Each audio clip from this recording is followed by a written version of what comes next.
मेरे चैनल पर स्वागत करता हूं। आज मैंने आपको 10वीं कक्षा के जो तीसरा पाठ है किल्लू पाठ के बारे में आपको जानकारी देने वाला हूं और महादेव वर्मा के कवि परिचय और इस पाठ के कुछ सारांश आपके सामने मैंने आज पेश करता हूं। बच्चों, वीडियो शुरू करने से पहली बार कौन वीडियो देख रहे हैं, ಮೊದಲನೇ ಸಲ ಯಾರು ವಿಡಿಯೋ ನೋಡ್ತಾ ಇದ್ದೀರಿ ದಯವಿಟ್ಟು ನನ್ನ ಒಂದು ಚಾನಲ್ನ ಸಬ್ಸ್ಕ್ರೈಬ್ ಮಾಡ್ಕೊಳ್ಳಿ, ಹಾಗೆ ಬೆಲ್ ಐಕಾನ್ ಮೇಲೆ ಆಲ್ ಕೊಡೋದ್ರ ಮೂಲಕ ನನ್ನ ಎಲ್ಲ ವಿಡಿಯೋನ ನೋಟಿಫಿಕೇಷನ್ ಪಡೀರಿ ಅಂತ ಹೇಳ್ತಾ ಬನ್ನಿ ವಿಡಿಯೋವನ್ನು ಶುರು ಮಾಡೋಣ। हम पहले गिल्लू पाठ के कवि परिचय को देख लेंगे। लेखिका का परिचय। महादेव वर्मा जी विश्व स्तर की कवयित्री है। इವರು ವಿಶ್ವಮಟ್ಟದ ಕವಯಿತ್ರಿಯವರು ಯಾರು? ಮಹಾದೇವಿ ವರ್ಮಾ ಅವರು। ठीक है, महादेवी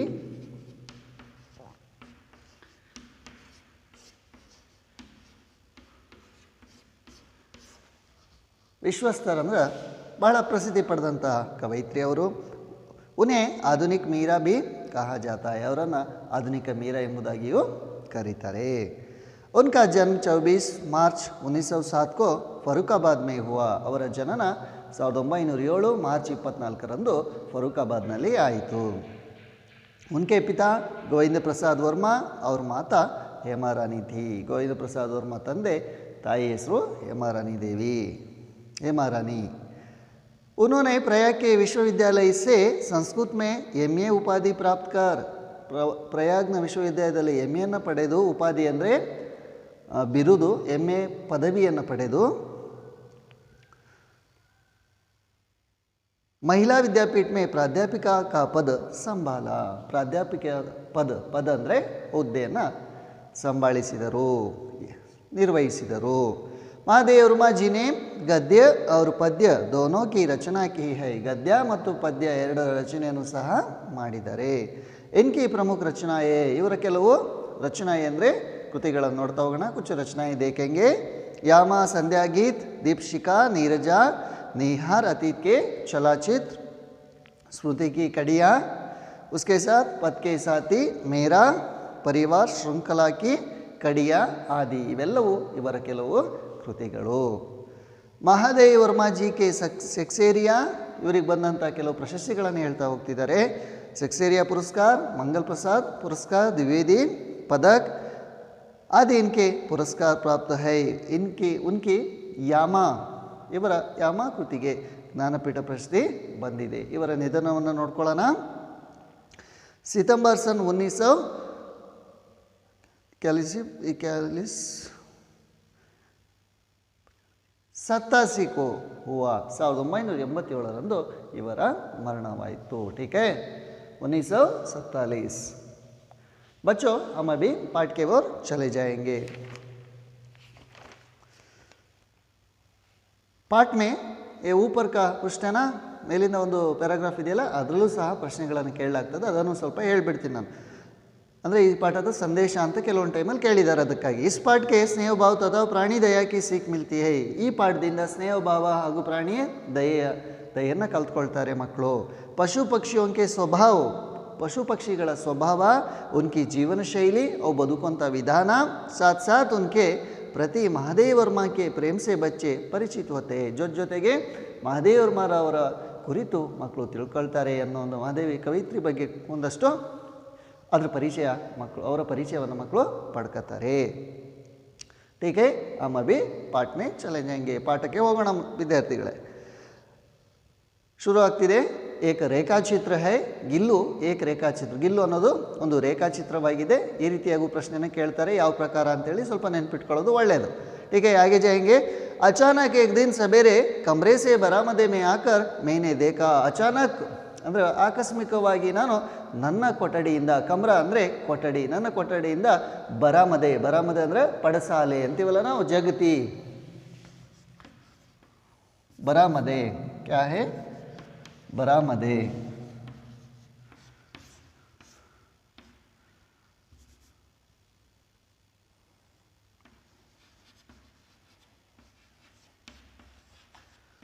ಆಯಿತಾ, ಮನೆಯಿಂದ ಆಚೆ ಇರುವಂಥ ಒಂದು ಜಾಗ ಪಡಸಾಲೆ।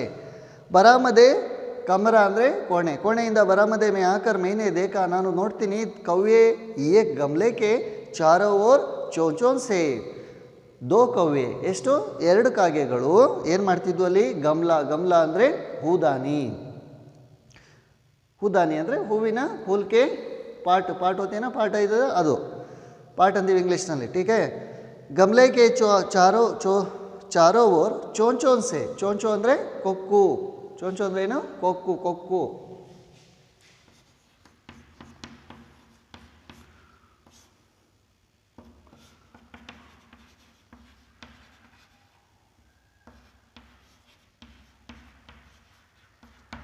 ಟೀಕೆ ಕೊಕ್ಕಿನಿಂದ. ಚೂವಲ್ ಅಂದರೆ ಚೂವ ಅಂದರೆ ಹಿಡಿಯೋದು, ಮುಟ್ಟೋದು, ಚೂವಲ್ ಅಂದರೆ ಓಡೋದು, ಅಂದರೆ ಅದನ್ನು ಮುಟ್ಟೋದು ತೆಗೆಯೋದು, ಮುಟ್ಟೋದು ಓಡೋಗೋದು, ಮುಟ್ಟೋದು ಓಡೋದು, ಅಂದರೆ ಇದು ಜೂಟಾಟ ನಾವು ಮಾಡ್ತೀವಲ್ಲ, ಮುಟ್ಬಿಟ್ಟು ಓಡೋಗೋದು ಅಂತ ಒಂದು ಆಟ. ಖೇಲ್ ರಹೇ ಹೈ ಯಹ ಕಾಕ್ ಭೂಷುಂಡಿ, ಈ ಆಟವನ್ನು ಆಡ್ತಿರೋದು ಯಾರು ಅಲ್ಲ, ಕಾಕ್ ಭೂಷುಂಡಿ ಅಂದರೆ ಪಕ್ಷಿಗಳ ರಾಜ. ಕಾಗೆಯನ್ನು ಮೊದಲು ಕಾಕ್ ಭೂಷುಂಡಿ ಅಂತ ಕರಿತಿದ್ರು, ಇದು ಪಕ್ಷಿಗಳಲ್ಲಿ ರಾಜ ಅಂತ, ಇದು ಪುರಾಣಗಳ ಕಥೆಗಳಲ್ಲಿ ಬಂದಂತಹ ಹೆಸರು. ಯಾವುದು, ಕಾಕ್ ಭೂಷುಂಡಿ. ವಿಚಿತ್ರ ಪಕ್ಷಿ ಹೈ, ಕಾಗೆ ವಿಚಿತ್ರ ಪಕ್ಷಿ, ಇದನ್ನು ಕಾಕ್ ಭೂಷುಂಡಿ ಅಂತ ಕವಿಗಳೇ ಹೇಳ್ತಿದ್ದಾರೆ. ಏನು ಮಾಡ್ತಾರೆ, ಯಾಕೆ ವಿಚಿತ್ರ ಪಕ್ಷಿ ಇದು ಅನ್ನೋದು ಪ್ರಶ್ನೆ ಕೂಡ ಬಂದಿದೆ, ನೋಡ್ತಾ ಹೋಗಿ. ಸಮಾಧಾರಿತ್ ಅಂದರೆ ಸಮಾನ್ ಆದರ್ ಅಂದರೆ ಸಮಾನವಾಗಿ ಗೌರವ ಕೊಡೋದು. ಅನಾಧಾರಿತ್ ಅಂದರೆ ಆ ಗೌರವವನ್ನು ಕೊಡೋದು. ಅತಿ ಸಮ್ಮಾನಿತ್ ಅಂದರೆ ಅತಿಯಾಗಿ ಸನ್ಮಾನ ಮಾಡೋದು. ಅತಿ ಅವಮಾನಿತ್ ಅಂದರೆ ಅತಿಯಾಗಿ ಅವಮಾನ ಆಗೋದು. ಈ ರೀತಿಯಾಗಿ ನಾವು ಕಾಗೆಯನ್ನು ನೋಡ್ತೀವಿ, ಸನ್ಮಾನ ಮಾಡ್ತೀವಿ, ಅವಮಾನ, ಹಾಗೆ ಅತಿ ಅವಮಾನ, ಅತಿ ಗೌರವವನ್ನು ಸಹ ನೀಡ್ತೀವಿ. ಟೀಕೆ ಈ ಕಾರಣಕ್ಕಾಗಿ ಅದು ವಿಚಿತ್ರ ಪಕ್ಷಿ. ಟೀಕೆ ಹಮಾರೆ ಬೇಚಾರೆ ಪುರ್ಕೆ ನ ಗರುಡಾಕೆ ರೂಪ ಮೇ ಆ ಸಕ್ತೆ. ನಮ್ಮ ಬೇಚಾರೆ ಅಂದರೆ, ಬೇಚಾರ ಅಂದರೆ ಅಯ್ಯೋ ಪಾಪ ಅಂತೀವಲ್ಲ, ನಿರ್ಗತಿಕ ಬಡವ, ನಮ್ಮ ಬಡವ ನಿರ್ಗತಿಕ ಬೇಚಾರೆ ಪುರ್ಕೆ ಅಂದರೆ ಪೂರ್ವಜರು, ಹಿಂದಿನ ಕಾಲದವರು. ಪುರ್ಕೆ ನಾ ಗರುಡಾಕೆ ರೂಪ ಮೇ ಆತೆ ಹೈ, ಅವರು ಗರುಡ ರೂಪದಲ್ಲಿ ಬರೋದಿಲ್ಲ. ನಾ ಹಂಸಕ್ಕೆ ನಾ ಮಯೂರ್ಕೆ, ಮಯೂರ ಅಂದರೆ ನವಿಲಿನ ರೂಪದಲ್ಲಿ ಬರೋಲ್ಲ, ಹಂಸದ ರೂಪದಲ್ಲಿ ಬರೋದಿಲ್ಲ. ಯಾವ ರೂಪದಲ್ಲಿ ಬರ್ತಾರೆ, ಕಾಗೆ ರೂಪದಲ್ಲಿ ಬರ್ತಾರೆ. ಯಾವ ಟೈಮಲ್ಲಿ, ಜೋ ಉನ್ಹೇ ಪಿತೃಪಕ್ಷ ಮೇ ಹಂಸೆ ಕುಚ್ ಪಾನೆ ಕೆ ಲಿಯೇ, ಪಿತೃಪಕ್ಷ ಅಂದರೆ ನಾವು ಪಿತೃ ತರ್ಪಣವನ್ನು ಕೊಡ್ತೀವಲ್ಲ, ಆ ಸಂದರ್ಭದಲ್ಲಿ ಆಯಿತಾ, ನಾವು ಅವರಿಗೆ ಏನು ಮಾಡ್ತೀವಿ, ಪಿತೃತರ್ಪಣ ಕೊಡಬೇಕಾದ್ರೆ ಅವು ಕಾಗೆಗಳ ರೂಪದಲ್ಲಿ ಕಾಕ್ ಬನ್ಕರ್, ಕಾಕ್ ಅಂದರೆ ಕಾಗೆ, ಅವತೀರ್ಣ ಹೊನ ಪಡ್ತಾ ಹೇ ಅಂದರೆ ಅವರು ಕಾಗೆ ರೂಪದಲ್ಲಿ ಬರ್ತಾ ಇದ್ದಾರೆ, ಆಗಬೇಕಾಗತ್ತೆ ಆಯಿತಾ, ಆ ರೂಪದಲ್ಲಿ ಅವರು ಅವತರಿಸಿ ಬರ್ತಾರಂತೆ. ಇತನಾ ಹಿ ನಹಿ, ಇಷ್ಟೇ ಅಲ್ಲ, ಹಮಾರೆ ದೂರಸ್ಥ ಪ್ರಿಯಜನೋं को भी अपने आने का मधुर संदेश इनके कर्कश स्वर में ही देना पड़ता है. ಹಾಗೆ ಇವರ ಕರ್ಕಶ ಸ್ವರವೂ ಸಹ, ಇವರ ಕರ್ಕಶ ಸ್ವರ ಯಾವುದು, ಕಾಗೆಗಳ ಕರ್ಕಶ ಸ್ವರವೂ ಸಹ, ಕರ್ಕಶ ಸ್ವರ ನಮಗೆ ಕೇಳ್ಪಡ್ತು ಅಂದರೆ ಅದರರ್ಥ ಏನು, ದೂರಸ್ಥ ಅಂದರೆ ದೂರದಲ್ಲಿರುವಂಥ ನಮ್ಮ ಬಂಧು ಬಾಂಧವರು, ನೆಂಟರು ಬರ್ತಾ ಇದ್ದಾರೆ ಅಂಥೇಳಿ ನಾವು ಭಾವಿಸ್ಕೋಬೇಕಂತೆ. ಅವ್ರು ಹಾಗೆ ಬೆಳಂಗೆ ದೂಸರಿ ಓರ್, ಇನ್ನೊಂದು ಇದು ಒಳ್ಳೆಯ ವಿಷಯಕ್ಕೆ, ಹಾಗಾದರೆ ಗೌರವದ ವಿಷಯ, ಹಾಗಾದರೆ ಅಗೌರವದ ವಿಷಯ ಹೇಳ್ತಾ ಇದ್ದಾರೆ. ದೂಸರಿ ಓರ್ ಹಮ್ ಕವ್ವಾ ಅವ್ರ ಕಾವ್, ಇನ್ನೊಂದು ಅರ್ಥದಲ್ಲಿ ಕವ್ವಾ ಕಾಗೆಯು ಕಾವ್ ಕರ್ನೆ ಕೋ ಅವಮಾನನಾ ಕೆ ಅರ್ಥ ಮೇ ಹಿ ಪ್ರಯುಕ್ತ ಕರ್ತೆ ಹೇ. ಇನ್ನೊಂದು ಅರ್ಥದಲ್ಲಿ, ಒಂದು ಅರ್ಥದಲ್ಲಿ ನೆಂಟರು ಬರ್ತಾರಂತ, ಇನ್ನೊಂದು ಅರ್ಥದಲ್ಲಿ ಅದು ಅವಮಾನನ, ಕಾಗೆ ಮನೆ ಹತ್ರ ಕೂಗ್ತಾ ಇದೆ ಅಂದರೆ ಅದು ಅಗೌರವದ ಸಂಕೇತ. ಜೋ ಓ क्या है वो अनादर के रूप में हम समझते हैं. आगे बढ़ेंगे बच्चों. ठीक है, मेरे काक पुराण के विवेचन में अचानक बाधा पड़ी. बाधा ಅಂದ್ರೆ ಅಡ್ಡಿ, ಬಾಧಾ ಅಂದ್ರೆ ಏನು, ಅಡ್ಡಿ.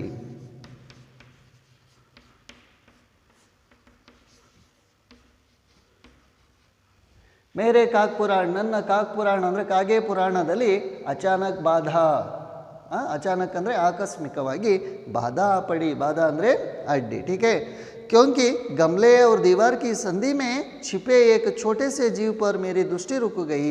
ಏನಪ್ಪ ವಿಷಯ, ಗಮ್ಲೆ और दीवार, गमला ಅಂದರೆ ಪಾಟು ಅಂದರೆ ಹೂದಾನಿ, दीवार ಅಂದರೆ ಗೋಡೆ. गमले और दीवार के बीच में एक छोटी सी नहीं नहीं, गमले और दीवार की संधि में छिपे, छिपे ಅಂದರೆ ಬಚ್ಚಿಟ್ಟ छोटी से जीव पर मेरी दृष्टि रुक गई. ಹಂಗಂದ್ರೆ ಏನಪ್ಪ ಅಂದರೆ ಗೋಡೆ ಮತ್ತು ದೀವಾರ್ ಮಧ್ಯದಲ್ಲಿ ಒಂದು ಗಮಲ ಇತ್ತಲ್ಲ, ಗಮಲ ಅಂದರೆ ಹೂದಾನಿ, ಅವುಗಳ ಮಧ್ಯೆ ಇದ್ದಂತಹ ಒಂದು ಜಾಗದಲ್ಲಿ ಒಂದು ಚಿಕ್ಕ ಜೀವವು ಅಲ್ಲಿತ್ತಂತೆ, ಅದರ ಮೇಲೆ ನನ್ನ ದೃಷ್ಟಿ ಹೋಯಿತು ಅಂತ ಲೇಖಕರವರು ಹೇಳ್ತಿದ್ದಾರೆ.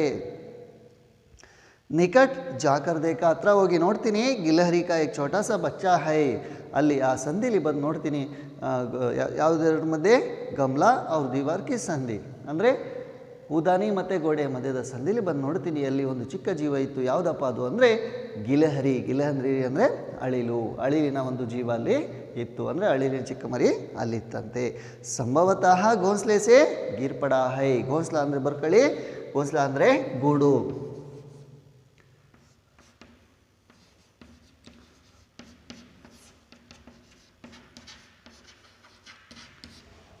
घोंसला का मतलब होता है ಗೂಡು. ಅಂದರೆ ಸಾಮಾನ್ಯವಾಗಿ ಅದು ಗೂಡಿಂದ ಕೆಳಗೆ ಬೀಳುತ್ತೆ, ಯಾವುದು ಮರಿಗಳು. ಗಿರ್ಪಡ ಹೈ और अब कौवे जिसमें ಸುಲಭ ಆಹಾರ खोज रहे हैं, ಕಾಗೆ ಸುಲಭ ಆಹಾರವನ್ನು ಹುಡುಕ್ತಾ ಇದೆ ಅಲ್ವಾ. ಕಾಗೆ ಅಷ್ಟೇ ಅಲ್ವಾ, ಅತಿ ಎತ್ತರಕ್ಕೆ ಹಾರೋದಿಲ್ಲ, ಸುತ್ತಮುತ್ತಲೇ ಇರುತ್ತೆ, ಯಾಕಂದರೆ ಅದು ಯಾವಾಗಲೂ ಶ್ರಮಜೀವಿ ಅಲ್ಲ, ಸುಲಭ ಆಹಾರವನ್ನು ಹುಡುಕ್ತಾ ಇರುತ್ತೆ. ಮುಂದಕ್ಕೋಣ. ಕಾಕದ್ವೈಕಿ ಚೋಂಚೋಕೆ ದೋ ಘಾವ್, ಆ ಕಾಕದ್ವೈ ಅಂದರೆ ಎರಡು ಕಾಗೆ ಅಂತ, ದ್ವ ಅಂದರೆ ಎರಡು. ठीक है, आगे जाएंगे. ಕಾಕದ್ವೈಕಿ ಚೋಂಚೋಕೆ ಘಾವ್ ಅಂದರೆ ಕೊಕ್ಕಿನ ಗಾಯ, ಗಾವ್ ಅಂದರೆ ಗಾಯ, ಪೆಟ್ಟು. ठीक है.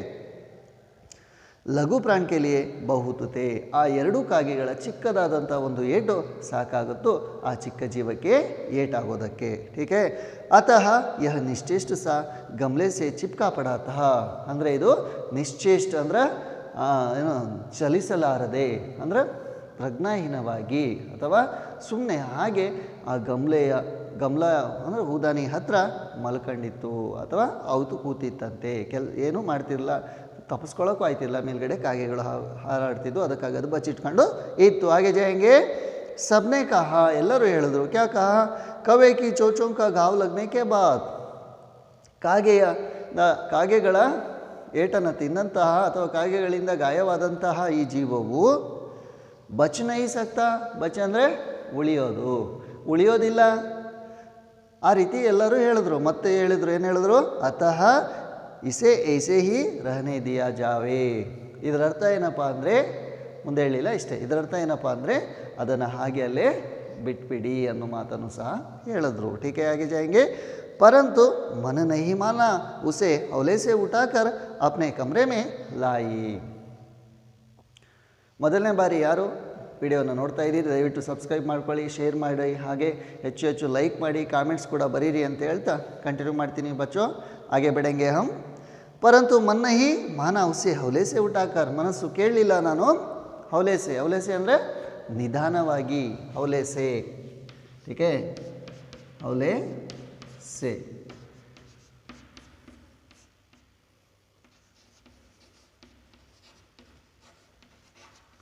ಹೌಲೇಸೆ ಉಟಾಕರ್, ಅವರ ಮನಸ್ಸು ಕೇಳಲಿಲ್ವಂತೆ, ಹೌಲೇಸೆ ಉಟಾಕರ್ ಕಾಹೆ.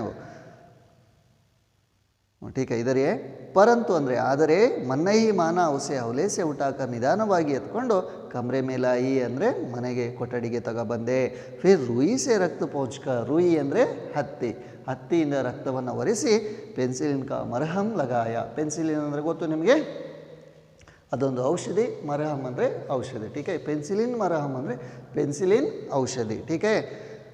ಲಗಾಯ ಕೈ ಗಂಟೆಗೆ ಉಪಚಾರಕ್ಕೆ ಉಪರಾಂತ್, ಸ್ವಲ್ಪ ಕೆಲವು ಗಂಟೆಗಳ ಉಪಚಾರಕ್ಕೆ ಉಪರಾಂತ್ ಅಂದರೆ ಉಪರಾಂತ್ ಅಂದರೆ ತದನಂತರ, ಉಪಚಾರ ಅಂದರೆ ಚಿಕಿತ್ಸೆ. ठीक है, ಉಪಚಾರ ಚಿಕಿತ್ಸೆ, ಉಪರಾಂತ್ ಅನಂತರ. ठीक है, ಉಪರಾಂತ್